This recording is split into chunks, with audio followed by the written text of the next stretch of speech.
Good day. Wala akong maisip na metal work, so maghihinang na lang ako. Project po to para sa welding. Mga kailangan na gamit: soldering iron, soldering lead, and para madali ang pala to, tapos soldering flux or solder paste. Pero flux same lang din yun.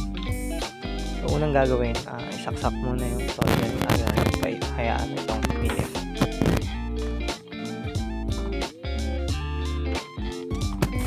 Usually pagkasaksak soldering iron, mga 5 to 10 minutes siya bago minute.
Medyo madumi na yung tip ko, so bali medyo mahirap siya kumapit.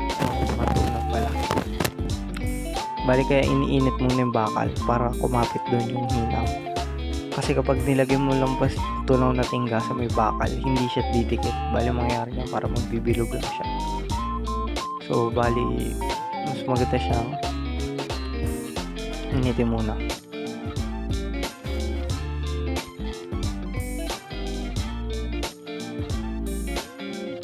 Mas mabilis pala to kapag gumamit ka ng liha. Pag niliha mo siya at ginawa mong rough surface, mas madali mo lagyan ng hina.